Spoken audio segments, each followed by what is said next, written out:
Okay. I see a few people are starting to come in. Welcome. We are going to get started in a few minutes. As we let a few more people come in, I just am going to recommend that for those of you who are here, if you can, introduce yourself in the chat. We'd love to see who we're speaking with, so we can direct our questions accordingly. So post your website, Instagram, all of that. And I'm just going to check to make sure our chat is enabled. One moment.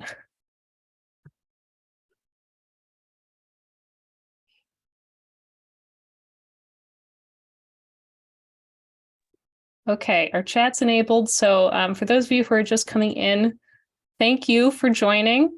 We're going to get started in a few minutes as we're waiting for more people to come in. What we're going to be talking about today is probably one of our most popular topics of all time, which is social media marketing for creatives. It is seemingly sometimes easy and sometimes elusive. How do people get amazing followings while some people who make great content don't get followers at all? So Sam is going to unpack some of that today about, what really realistically you should be aiming for when you have an online presence. Is the same formula good for everyone? We're going to be talking about Instagram, but also maybe some emerging channels you should be focused on. And like I said, again, for those of you who are just coming in, please feel free to introduce yourself in the chat. We'd love to know who we're speaking with. It's also an opportunity for you to get to know each other. You're all here for the same reason. You're all interested in boosting your social media, so it might be good to connect with one another. Just to give you a rundown of the program today and who we are. I'm Anna. I am sales manager at NextFab. We have been running this webinar series for the past 3 years, I think, at this point. So we have a large library of these webinars that are focused on artisan and maker businesses, ranging from topics from a lot of marketing topics, a lot of making topics, a lot of, areas of business that people struggle with, like selling financials. We have a library of that back on nextfab.com. NextFab runs a makerspace, so this is, for our members and also for the greater community. And then I'm really happy to have Sam here today, who actually works with a lot of our members. She runs office hours and has helped a lot of our members build an online presence. So we're going to be talking about that. What you should expect from today's program is we're going to have about a 30 to 40 minute interview. So I'll be asking Sam some questions. If something sparks your interest, throw it in the chat, throw it in Q&A. You'll see that all on the bottom bar. And I'll keep an eye on that and try and answer as many questions as possible. I always encourage people, be specific. If there is something specifically you're struggling with, even if it's like, why did this post perform and why did this one not? Don't be shy, throw it in there. It's often, the really specific things that actually break out some really interesting topics for everyone. We do reserve the last 15 to 20 minutes for just audience Q&A. So if you don't get your questions answered while we're talking, we're going to try and hit everyone that we see come through. There is a recording, so we will be sending this recording out probably tomorrow afternoon. And Sam is going to share some things with you as well. If you're interested in meeting with her one-on-one, I would highly recommend it. I've only heard good things and seen good things from her work. So keep an eye out for that email. And lastly, one thing I'll mention here is we are actually hosting our annual event, which moving off of digital, moving in person. We have our large community market, really meet a lot of our community who's selling in person. That is on November 19th at our North Philly location at 1800 North American Street. And it will be from starting at 11 a.m. going until 6 p.m. So we'll send an invite for that as well. All right. Without further ado, thank you for those who are chatting us. It's good to see you all. We're going to get started here.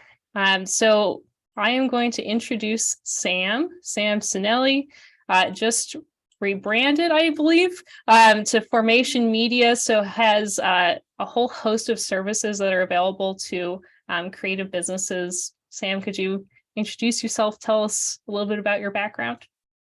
Yeah, so I am the co-owner of Formation Media. So we did just rebrand. Before we were Beso Digital, and before that we were Bad Town. And as things with the pandemic, kind of helped move things into digital, we decided that that's where we would better serve everyone. So we work with artists and lifestyle brands on digital marketing, everything from launching a brand new business to scaling up growth. So services like website, graphic design, branding, email marketing, and our large one, which is social media, content creation and management. That's awesome. And I am actually going to link your website in the chat, but could you tell us a little bit about like your background? Why did you get into this? Yeah, so I studied PR and advertising. And from there, my first job, I kind of, since I was young and social media was emerging as really a heavy business kind of channel. That was my first job, was social media manager at a financial literacy organization. And then from there, I kind of spiraled into more of the digital marketing side and got into the analytics, which I'm hugely interested in. And I was a business intelligence analyst for about 3 years. So from there, I was thinking of how I can go off on my own and how I can incorporate all of these things together. And really everything kind of sparked because most of my friends are artists and they all wanted to pursue their passion. And I was like, well, I have this skill set that can help you guys. So, I'm going to start my own thing. And hopefully I can help you and then the larger community. That's awesome. Yeah, there's that. I love your work because you know how to work with artists and you understand different type of work requires different types of strategies. So I think today's gonna be a really good talk. Okay, with that, we're going to get into the questions. We have a lot that we're going to try and cover. So again, if there's words that we use that you're not familiar with, throw it in the chat. We'll define all the terms we're working with. We'll keep an eye on that. So just to kick us off, we know social media is a great place to showcase your products. It's a way for people to see into your life and into your world. How should creators start to approach developing a funnel from social media followings? So not just growing them, but how to turn them into revenue. So I guess first we should start just by talking about the funnel. So you want to make sure you know what your stages are. So a sales funnel generally is just, how do I get somebody from not having any idea who I am to a repeat customer? So the steps there, you have awareness, interest, intent, action, and retention. So you want to make them aware and then move them through into the purchase phase. So the first big step there is that awareness. So you want to build your following, but what the main thing is there when you're building your following is focusing on that engagement piece. So you're not going to be able to convert anybody who's not engaging with you.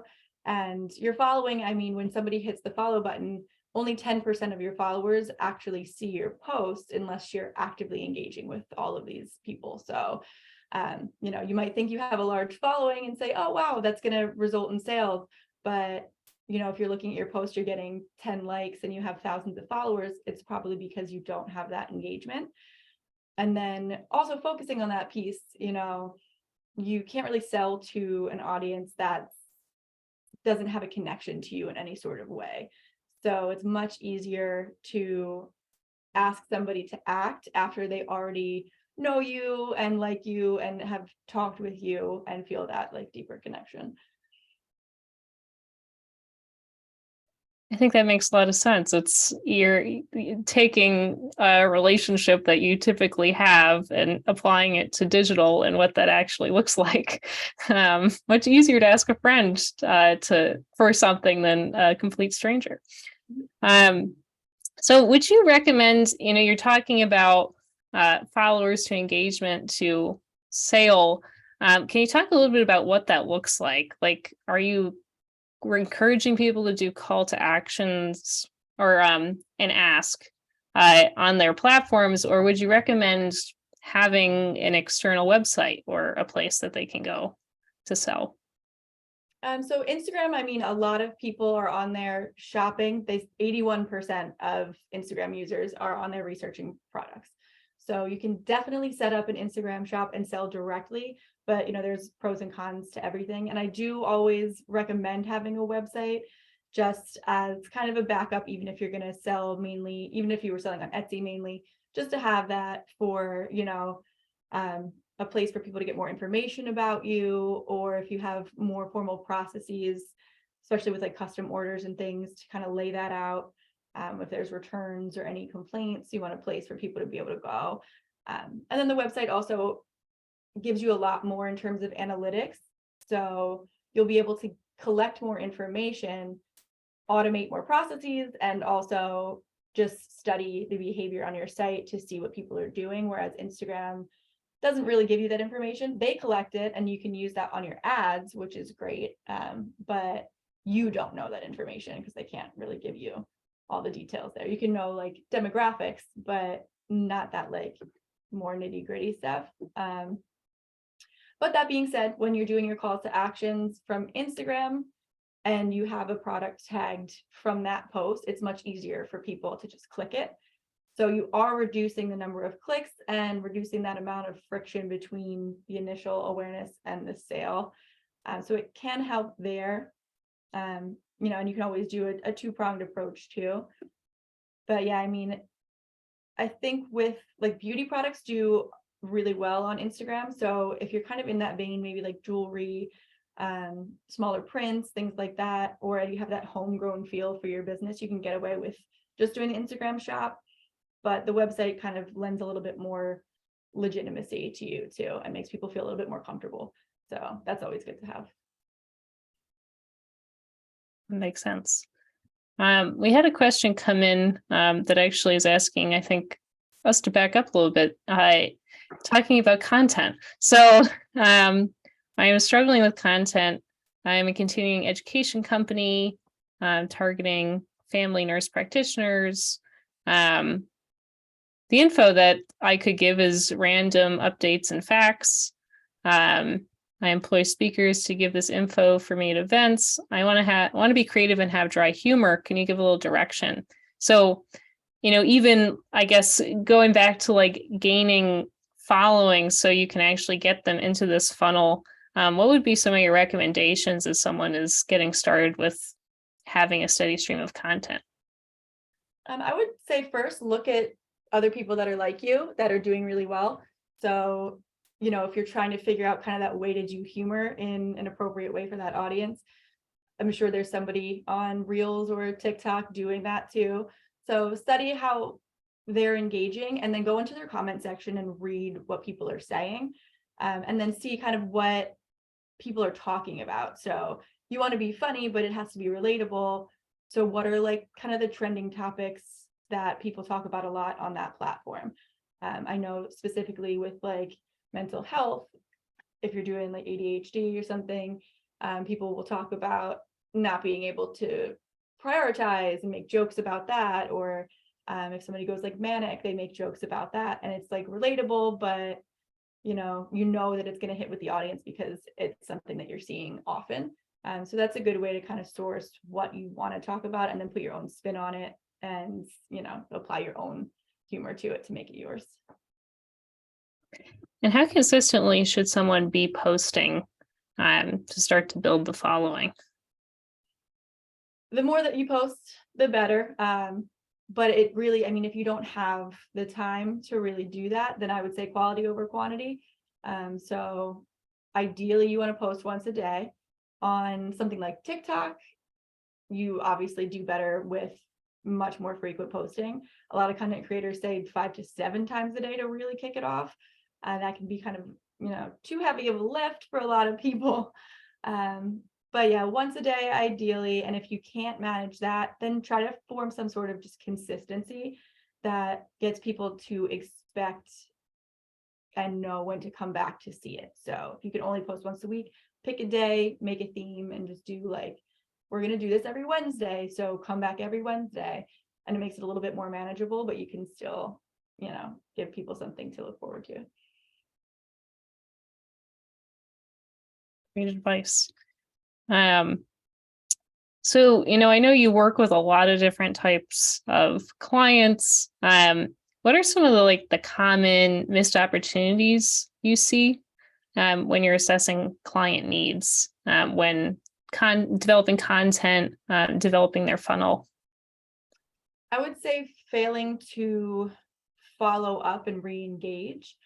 So they get these customers and then they have this email list and then they don't do anything with it. So you have all these people who've already moved through the funnel. They're already happy with you. They've already bought, and then they're just sitting there. And that's the people that you should be focusing on when new things come out or new sales come out. That should be your first group that you sell to. It's just so much easier to retarget than to consistently have to bring in new customers. So, and even when it comes to immediately post sale, they can be brand ambassadors for you. So making it really easy for them to share things on their own social media, it not only, re-engages them, but it gets their audience as well, which is usually a similar demographic to them. So likely it's kind of targeted. And then people they trust their friends and family when they're looking for purchases. So it legitimizes you a little bit there. And then, it makes them feel good. So not everybody's a great photographer. They might post something and you're like, that's not really acceptable for my feed, and that's fine. But you can shout them out on your story and it makes them feel good. And then they're more likely to re-engage with you there too. So yeah, it shows other people too that like, oh, look, I have sales and they're happy with what they've gotten. So there's just a lot of room for that after sale piece. Like that's not where the funnel ends. That retention part is really important. I don't know if this is standard for every business, but could you give us an idea of, when a new product launches, if someone is engaging their current customer base, how many sales would they expect, maybe percentage wise, coming from current customers or previous customers versus new? That's kind of difficult to I hate giving this answer, but it depends. So it really does depend on what your product is, what you're doing, bringing in new people, you're going to get out what you put into it. So, a lot of people, I think they post and they're like, oh, this new product launched, but they don't have an audience that's curated full of their actual target. They don't engage as much as they should. They haven't maybe built up to the launch and had that excitement. So there's a lot of things there that I think need to happen before you can just say, okay, I'm going to bring in new customers. And then when it comes to re-engaging, I think there's a lot of factors there too. So they have this new product, but how long ago did the person just buy it? How often do they buy something like this? So you have to kind of stagger things, I think, in a way that makes sense for what you're selling, to see how often the people who have bought are going to buy again.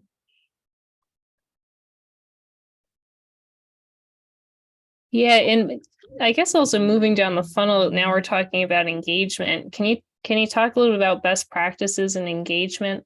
Once you have the content becoming stronger and you want to increase that, what are some strategies people can focus on if they're seeing they are getting, have the following you mentioned, thousands, but 10 likes? What would be the first step you'd recommend? So I think the easiest thing is to kind of coattail.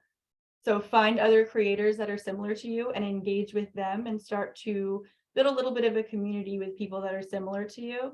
And then they call this podding, and it's like they're cracking down on it a little bit. So you can't really be like an obvious, like, this is our strategy. I'm going to put you all in an Instagram group and I'm going to send the video and then you're all going to share it out. Like, Instagram is kind of picking up on that. But if you have a community that you have like an understanding that we're all going to support each other, we're all going to like each other's content, share it, talk to each other, then it's easier than to branch out from there. And then you also want to be in the conversations. So go talk to people in the comment section. We always see brands commenting on just like random things, it seems like, on like TikTok and Instagram, but they've actually chosen those creators and those comment sections because that's where people are that they want to remind that they exist. So that's always a good thing to do too. And the more active you are on your accounts, the more likely you are to have your stuff shared. Makes sense. The more you engage, the more they engage. I'd love to hear also a little bit about like a specific example of a brand that you helped transform. Because I know you've worked with clients who are very new to Instagram and selling, and also clients who've had businesses before. So could you tell us a little bit about what that looked like with one of the brands that you think has been really successful? Yeah. So I have two different examples that are kind of different ways, but I think Talbot Woodworks would be a good one, just because most of the sales we were doing were actually on Instagram direct messages. So they launched, and basically it was very, small wood shop, homegrown, didn't really know even what the product line was going to be. It was a lot of like cutting boards and bottle openers, more lower ticket items. And when we were posting, we would go to shows, and then we started kind of engaging there and building the following there. And we would go to the shows, get people onto Instagram. And then also when somebody would buy one of the cutting boards, the next cutting board would be named after the person that bought it. So he would kind of put that into the products themselves as a way to re-engage. So then through doing stuff like that, and then also, that follow-up piece, when somebody bought, we would make sure to either have them send us a photo, or when we delivered it, take the photo in the house with them and post it. And we started to really develop a small but really engaged and really targeted audience. So then they would share to their friends, they would recommend to their friends, and the following kind of kicked off from there. So they really don't have that many followers, but they have just such a specific audience of people who actually act, that every time we would post, every other post was leading to an inquiry. So we were, a huge success rate when it came to the post actually turning into sales. And then once we started to do that, we were able to elevate the product. So, we were getting the more sales, and then kind of seeing what other people were doing at events and looking at the competition on Instagram as well. There's a huge woodworking base, especially on Instagram. So engaging with them, engaging with the products that we used. So he used like walrus oil to finish the products. So he would actually engage with them, and they would repost the content too. Same thing with the epoxy and the pigments he was using. So he would get those brands to repost his stuff just by tagging, we would tag them when we posted any product that used it. So that was like our coattailing part, where we were using these major brands to share the work. And then, we were able to really turn the sales despite having the smaller following, because it's not usually about quantity, it's quality. And the handle, so I could share it in the chat for Talbot Woodworks. I think it's just at Talbot Woodworks. I haven't checked in on them in a little bit. Let me see. I think I am looking at it. So just so everyone can get a sense. Are they based in New Jersey? Yes. Okay. I'll send it through the chat so everyone can see.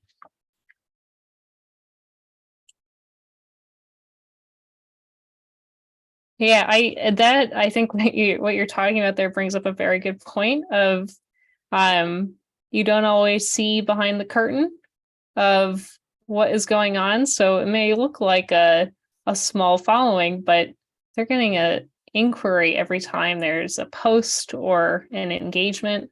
Um, that is really driving revenue for them. Yeah, the other example that I had was it's more you do see everything for the most part. And it's a consulting client of mine. He's Flight of the Ibis on TikTok, and he's a surrealist artist. And what he does is just he goes live a lot, and he'll draw on the live with people, answer their questions, talk about his motivations behind the pieces, because the work is really like striking. So there's a lot that goes into it. So sharing that motivation with people has really helped him connect with them, because a lot of people have the same feelings. So he goes on and he talks to people directly on these lives, and then he'll post from the live onto the feed with just a little caption over it that says little sketch from my live last night, which is also a reminder that he does the lives, and it shows what was going on there. And what's cool about him is he does have a little bit of a website, but he is selling mostly directly, and he doesn't take that time to like stock the shop and kind of not really know what he's going to put in the shop, which can be wasteful because, say you make all these pieces and then they're just sitting there. People in the comments will request it. So he's focusing on that engagement piece and then letting people ask him what they want, and he'll either follow up with them directly, or if something is requested a lot, then he'll put that in the shop. I think I found this one here too, so I'll share it with everyone. I'd love to hear more also about, you're saying he has a relationship with Instagram and TikTok. Do you see that being more common now that people have both platforms and they're using them together? Yeah, I would say so. Especially Instagram pays more for their content creators than TikTok. So most of the people on TikTok also do have Instagram. And then when you're posting on TikTok, it tends to be a little bit more raw, I feel like. So you can be a little bit sillier, a little bit less polished, whereas Instagram tends to be more of like the life that you want, versus TikTok is the life that you have in a very raw way. So, it's very niche. And if you're unsure of your target, it will do really well to find that for you. So TikTok is definitely good. And there is a school of thought with a lot of people that Instagram Reels is just like the best of TikTok. So a lot of people are like, I don't want to get on TikTok. I don't want to deal with that. I'll just wait until the good stuff kind of leaks off a bit onto Instagram. So, there's a strategy that you can do where you kind of maybe take the things that did the best on TikTok and put them over onto your Instagram Reels. Yeah, we just had a question come in exactly about that. So I think it's good to ask right now. Is there a good way to drive people from TikTok to Instagram / an Etsy page? Yeah, I think we're just describing some of that cross posting. I think the best way is to, on your TikToks, whatever content you're creating, just tell them that there's going to be something more somewhere else. So, if you want to do a short form video on TikTok and then be like, oh, go over to my Instagram to see the live thing, or to see something a little bit different, maybe another piece of the story or whatever it is. But incentivizing that. So you can definitely repost from one to the other. But there needs to be a reason really to follow both, or else you could just follow one of them. That makes sense. Yeah, video content is something we get questions about all the time. So I'd love to hear some of your thoughts on what is a good, better, best strategy for video content. Yeah. So good, I would say sharing those kind of behind the scenes process videos, product focused things, product based information. It builds that credibility, that trust around what you're doing, and gets people to kind of see that it is a good quality product, or maybe connect to that somewhere along the process. in the better sense, relating to them on more of an emotional level and the why behind it is a little bit of a stronger way to go, because that's separating it a little bit more into like, okay, like this product is cool, but now it's this product and this person is cool or this brand is cool. And you want to talk to like those underlying feelings and be like, hey, we are the same. So having that like more of a deep connection. So like what Erin does, like the IBIS, just sharing that motivation and like the pain behind a lot of the work, that connects with people really well, because they're like, wow, he's visualized something that I go through. So now he has somebody who feels maybe like he's speaking for them, and they can connect to him that way. And best would be doing things like that, but also making sure you're really consistent and kind of creating expectations and then following up with that. So, if you're going to go live every Monday, you're setting that expectation that like you're going to keep being there for them. And it's like building that community through your content and supporting these people and showing up for them. So creating video series is really good, especially when it's like you can do several different series, and that kind of, you might hit one audience with one series and like a slightly different audience with another. I know on TikTok, I follow some creators and I only see one of the series that they do. It doesn't show me the other ones because that one's not, I guess, for my algorithm. So you can actually expand your reach that way too, and give that bit of consistency there. Yeah, so just making sure that you're really consistent, and it's about the people. So when we talk about authentic marketing, I know that feels really difficult to like sell yourself in an authentic way, but really you're just applying that like making friends mentality, and what would you want to see? How would you want to connect with people? Yeah, I wanted to actually just dive a little deeper on that. Do you think it's essential for, especially creative creators or small businesses to connect emotionally with their clients in that way? Like, do you see that is a big driver of getting them to that next level? Absolutely. It is for every brand. I mean, I remember one year, the Super Bowl, every single commercial was just like heart-wrenching, like just deeply emotional. And I was like, what's happening? This is supposed to be funny. Like, but even the humor is a way to connect too. But it just like, it sets people apart. You can be a great product or a great piece of artwork, but it's like, there's so much out there. So you really do have to kind of connect with somebody and say like, I got you, I get you, and this is why you should go with me. Do you have any recommendations for people who may find that emotional connection difficult online, who struggle with that authentic representation of themselves?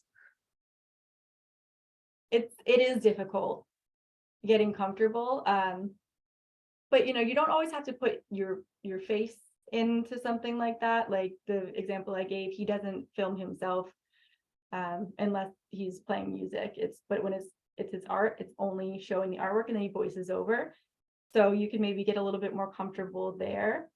But really, like that weird thing that you think is just you, that nobody's gonna get, and they're gonna think you're a total weirdo for posting it, that's gonna be the thing that takes off. And really, you just have to like get started and don't be afraid to embarrass yourself. I know a lot of people I've talked to, especially in the Artist Accelerator program, we're just worried like, what if it doesn't do well? And what about people that are going to look at it and like kind of laugh at the fact that it didn't do well? And sure, that might happen, but people are going to forget about it, and they were going to find that to make fun of you for anyway. They're going to find some reason to be a hater regardless. So just put yourself out there, and the more you do it, the more comfortable you're going to get. So you have to just kind of get started and find your footing. Yeah, keep trying. Keep trying, see what works. Yeah. There's a few questions that came in, regarding TikTok. One of them was, how long should I be live to get the best results? That's a good question. I guess it depends on what you're doing. If you can, and what you're capable of, how you can engage people, like how long you can. I would say, I mean, try like, and if you're just trying it out, maybe try like a half an hour first. But like, I think an hour is pretty solid to, if you're doing something while you're talking to people, it's a good way to do it. And you can also do different types. So if you're doing it like more of an interactive, like I'm going to create on this live, obviously that you're taking people's attention with the visuals and with your talking and with, you know, maybe some music playing in the background, versus one where you're just kind of talking to the camera. Maybe that one can be a little shorter and you're just having a quick chat. So I would play with what works for you on the long and short form and see like where your groove is there, because it does kind of depend on like what you're able to deliver while you're talking to people. Good advice. And another question about TikTok. What is series? What are series? So a lot of people tell long, I mean, you can go up to like 10 minutes now with the videos, but instead of doing that, a lot of people, you know, to boost that engagement, just because people's attention spans are short, will tell the story across a series of videos, and that helps you, you know, create that like episodes of it. So I think TikTok kind of noticed that people were doing a lot of these series, and they were like, okay, let's support that and make it easier for you. Makes sense. We're almost at the time for audience questions, so if you have some brewing, start to throw them in the Q&A. I've gotten to a few of them. What social media tools are you recommending to your clients right now? For most people, I would say like most of the creatives, Instagram and TikTok.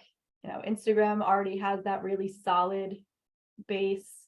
People are used to shopping there, they're used to looking for artwork there, and it spans a lot of different people. So, you know, obviously millennials and Gen Z are big on it, but Gen X is actually growing on there too. So it kind of covers everyone, and you can find your little niche from there. I love TikTok for just like its kind of equality in its algorithm. So Instagram is more based on engagement and following, and it's not as like generous when it comes to the content. Whereas TikTok, you can have 5 followers, you can have 5 million followers, and you're still showing up in the For You, because it's really about quality of content and what people like. So, you know, you get more of an even shot when it comes to TikTok. And, you know, you can be weird on there, and that's always fun, you know. Not that you can on Instagram, but it's just like the way that they talk to each other in the community there. It's a lot more raw, and people feel like, you know, a lot more supportive, I think, because of that difference between Instagram being that polished, more sense of that. But TikTok is like, let's see what you're really like, and let's get down to like the nitty gritty here. Yeah, that makes sense. What would be your top 3 recommendations for someone just getting started? So first, I would say make a plan. You don't want to just be kind of grasping at things and trying to figure it out if you have like these goals in mind. If you are just kind of experimenting, that's totally fine. But, you know, plan ahead, set up your goals, set up your benchmarks, what you're going to like, how much money you want to spend, how much time you want to spend, and make sure that everything that you're doing is kind of supporting that. And then when you're doing that as well, just film things in advance, because it's really hard to keep coming up with ideas and keep producing consistently, and that's going to take away from creating and running the business, and eventually it's going to get overwhelming and you're more likely to stop. So just if you do it, we like to do content a month in advance at least.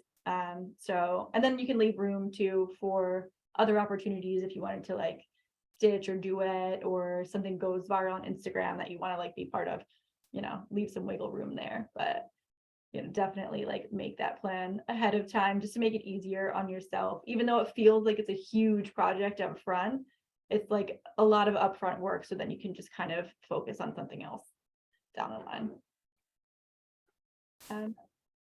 Oh, no, go ahead. I was gonna say the second one, engaging with other content creators and establishing that community. You want to be networking as much as possible and getting that credibility in the beginning. You can just kind of borrow it from who you can borrow it from. And, a lot of that is making those personal connections, but also, if a video goes viral and you stitch it, like that kind of stuff can help you too. So even if maybe you're not having as much luck reaching out to people directly, you can engage with their content, engage with their followers, and make things based off of what, they're doing too. Also like doing that little bit of research on what they are doing that's successful, you can, mimic that a little bit too. And then getting into having those conversations. So just be on the app as much as you can, as much as you're comfortable with, to keep the activity going. And then lastly, I would say just follow up. Don't leave your opportunities on the table. You've worked really hard to get those people to buy, and you want to keep them there. And you just don't want to have wasted that effort to have to start over every single time. Good advice. I see a lot of questions, some questions coming in about TikTok. I did want to ask one question that we got that was pre-submitted. So this person says, I'm a life coach specializing in decluttering, mind, body, spirit, or space. So I sell a service rather than a product. I do make decluttering, organizing house calls in person, virtually. So those are visual. But in general, coaching is conversation. How do I differentiate myself? Because a lot of, and last sentence here, I have tips, thoughts, and all sorts of things that could translate to Instagram, but so do many other people. Mm-hmm. I would say, the easy one there for you is definitely that organization, like the visual organization. People love watching those things, just like cleaning. There was a video I saw the other day of someone just cleaning their car really well, and millions of views. So people love to watch people clean things. So those would do really well. And then, even if you wanted to just do those kinds of quick, like life hack type tips. So the organizing ones could be maybe a little bit longer form. And then if you wanted to do like a weekly tip or so on how to organize specific things, and with the video series, they should be very specific. So pick like a very specific way to organize something or a place to organize, and give them little kind of things, but make sure to show that too, of like the before and after of getting things clean. So there's a lot there to work with, honestly. Yeah, and if you are on the call, I'd recommend talking to Sam afterwards. Sure, there's ways you could differentiate yourself. Okay, questions about TikTok. Just starting on TikTok and I don't have a following. I've noticed TikTok uses fewer hashtags on posts. You mentioned TikTok's algorithm is more fair. I'm wondering if there's any tips to reach more accounts or more relevant accounts. Yeah, so the way that TikTok kind of does things is it looks at the words that you're writing, the words in your videos, and like what actually the video is doing. So it really assesses everything. I'm not sure exactly like what you're doing already, but putting the captions on top of the video that have words that are specific to the audience. So doing that like keyword research is really important to make sure you're doing and saying things that the algorithm can pick up and say like, okay, this is what this video is about. And I think that's like kind of a good way to think about it, is like make sure that when you are filming a video that it's clear what it is, what it's about, what its purpose is. So then it's like making it easier for the algorithm to say like, oh, okay, I know who to show this to. And then also, make, again, engaging. So find other people and start commenting on their stuff. And even if it's like somebody said something that's similar to what you just posted, you can say like, oh, I just posted a video about this. And then, you know, give your kind of 2 cents in their comment section. And another question about TikTok. Someone said, I don't think you can use the playlist feature on TikTok unless you have 10K followers. Is that true? Let me see. I'm going to Google what the limitation is exactly.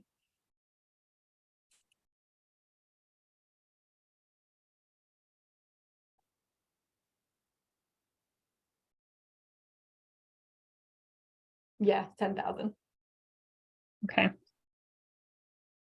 Yeah. So yes. We do have time for a few more questions, so please feel free to put them in the chat, but I can always keep going. The questions that we get a lot at NextTab are talking about paid and boosted posts. Is that something you recommend to people when they first are getting started? When are those most successful? Yeah, boosted posts, it's definitely a little bit more short term. I prefer to do like full paid ads. Just I feel like you get more bang for your buck for that. Both of them use, you know, you can use custom audiences and targeting in that way. But the campaigns that you can run across Facebook and Instagram, they tend to just do a little bit better, and you can do a little bit more when it comes to like testing things and optimizing along the way, you know. So you can, for instance, we were seeing our like reach numbers go down and our costs go up for one of the clients. So I saw that, like, you know, we had too high of a frequency and maybe the creative needed some tweaking. So, you know, we took out anybody who had already submitted, and, you know, they were trying to get like website subscribers. So we took out anybody who had already subscribed from the audiences. And then we also just switched up some of the creatives that were in there, and then things picked back up. Whereas with a boosted post, you're just kind of saying like, hey, I want a quick like couple followers or whatever it is. Yeah, so you have more control over the paid ads. Another question that, you know, we get a lot from our community is about like more fine art. You know, not all of our members are making products. Some of them are, you know, putting hours and hours and hours into like original artwork. I know you work with clients who have original artwork, as you just mentioned. So could you talk a little about, you know, what the differences are when, you know, there's not a large quantity of work that's getting produced, but how do you keep relevant on all the platforms? Yeah, I think that's more of like, you know, you want to be active and showing that off, and it's that credibility factor, especially when it comes to higher ticket items for an artist. You want to, you know, show off when you're going to galleries and anything that can kind of reinforce that resume. You want to be showing those types of things. That's more of like a lifestyle that you would want to create when you're doing that kind of thing. Like, you know, this is my artwork, this is who I am, and showing that like you live this kind of way that lends to creating these pieces that are going to cost that person this much money, you know. So it's more personal, I think, on that approach. That makes sense. Yeah, developing that stronger connection because it is a high price they're going to be paying for that item in their home. You know, going back into you know, missed opportunities, can you talk about also like some of the like great successes you've seen online? Like when you see something, you're like, wow, that is really smart or really good. Could you talk about some of those pieces that you've started to incorporate into your recommendations? Yeah, there's a lot of like really little things that I think that people can do that are successful. Like going back to that consistency factor, having something that you kind of start your videos off with or end them with at the same way every time. People will start to like look forward to that when they're watching. There's one guy that at the end of every video, he's like, follow me, idiots. It's like something silly like that, that like I know it's coming when I'm watching the video, so I'm like, I'm gonna watch to the end so I can hear that. And I think that's one thing that maybe not a lot of people are doing, is putting that at the end, but you have to have your hook in the beginning to like kind of get right to that point, and then at the end maybe have that reinforcement. So having like that consistency and that like being instantly recognizable is also good. So that's why when you are putting your face out there, it makes it a lot easier, because they look at you, they're like, okay, I know who this is and what I'm about to get. If you're not doing that, then you kind of should have something that, as people are scrolling and not looking at the handles of the people that are posting, can say like, okay, this is from this person. Yeah, and on that topic, can you talk about like good branding? It's important to put your face out there, but how important is consistency of brand and colors and quality? Yeah, I mean, branding can change really everything. If you have a brand that's kind of weak, or maybe sending the wrong message, you might not even be able to sell for the price that you would be able to if you just cleaned it up a little bit. So it is really important, and it tells people who you are and kind of like what your value is almost. So you wanted to make sure that your brand is actually telling that authentic story. And it's just a really easy way to help people easily move through that awareness phase. You want to make it just as simple as possible for everybody, and a strong brand will visually catch their eye and tell them kind of who you are before they have to go and like read about your brand story and your mission, which should be impactful as well. But those visuals at first, like, that can be what grabs them. Yeah, and as I mentioned, go talk to Sam if you want for more tips on how to strengthen your brand. Good photos make a huge difference. Just so people can see what you're actually selling. That's something we see also a lot in our community. Photos make a huge difference. Something that, because this is a social media talk, I haven't asked about, but I know you're not just a digital marketing agency. You do also recommend other channels as well, off of like Instagram, for example. Can you talk about what are some of the other things that you recommend when you're talking to creative businesses like this, like in-person selling, anything like that? Yeah, so the social media is just a part of your marketing strategy. It shouldn't really be your entire strategy, because you want to hit people in different places. So they say 7 touch points before a sale. So they need to see you in 7 different places before they're like more likely to do that sale. So for artists and makers, events obviously are an easy one to do, like craft fairs and things like that. And I love the craft fairs. It's a huge opportunity to not only, meet with people and sell things, but to test out what people like about you, about your product, to do your pitching. So if you're worried about your brand and you're like, I'm not really sure how to tell that, people will walk up to you at these events, and you have to kind of really quickly deliver what you're about. So over time, you start to develop like, okay, this is my mission statement. This is, my quick elevator pitch.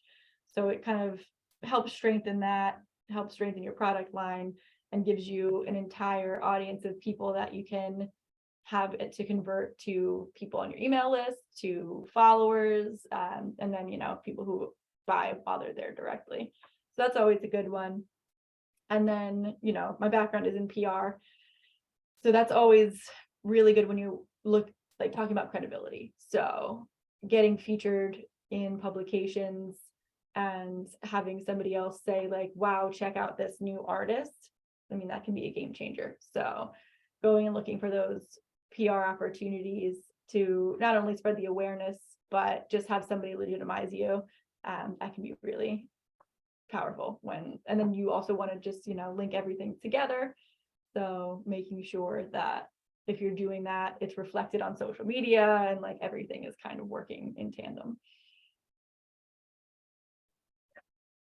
Yeah, I will just mention we have some makers at NextEb who have a great PR strategy. They know annually when they get their most sales and where to go. Johnaments is a really good example. If you want to look them up, they know that they're really locally popular, so they try and get on the news every year, and the news loves them because they're always coming out with a new product that's Philly centric. So that's a good example of someone who's like, I know this is my thing, and I'm gonna really boost it out there at the right time. I think that's actually one of her main channels for marketing. Yeah, and that's great too, having that like specific Philly part of it. So it's seasonal, it's relevant, new, and it's also like, you go to the Philly publications and say this is about this city, they're going to be more likely to pick it up. So, keeping that niche when you're doing it too is important. Yeah, and I do want to use this opportunity as a plug for coming out and actually meeting other makers. Sam was saying how important it is to go and practice your pitch, present your product, start to hone in on, what your unique niche is. We have a second Thursday event tonight, actually, at our North Philly location, 1800 North American Street. I believe that's starting around 6. I think we may have somebody in here who could post about it. But this is going to be a maker mingle meetup, especially for people who are vendors at upcoming craft shows. This is an opportunity for you to meet one another because you're often vending and you can't walk around and speak to people. So please come out tonight. We'll send a link out to everyone and come out for our craft event on the 19th. That's 11 to 6, also at our North Philly location, 1800 North American Street. Going to have over 60 vendors. So if you're not vending, you can walk around, take a look at other people's displays. You're like, oh, that's a smart way to present necklaces or cutting boards. You're going to see all sorts of stuff that's handmade locally in Philly and the region. Great way to connect with other people. So if you're around, please come out and check it out. With that, I think we're right at time. Sam, thank you so much. If people want to connect with you and your business, what's the best way they can interact with you? So yeah, you can go to the website, or I'm going to actually drop my email into the chat. And yeah, I think you put the website in the beginning. So yeah, if you wanted to do that, and then we also have our Instagram, so I can put that link in there as well. We haven't started our content strategy yet, actually, but we are. But yeah, so feel free to reach out to me with any questions or anything, and that's great. Thank you very much. Thank you. This is our last webinar of the year. So thank you all for joining us on the journey. If you want to see past webinars, we have some up on our YouTube channel, some on our website. We are going to send the recording out of this afterwards. You should expect an email sometime tomorrow. And that will also include Sam's information and an offer from her. Again, highly recommend go talk to her. She is very experienced for especially what you're doing if you're a creative person or a small business. Look forward to seeing you next year. So thank you. Bye.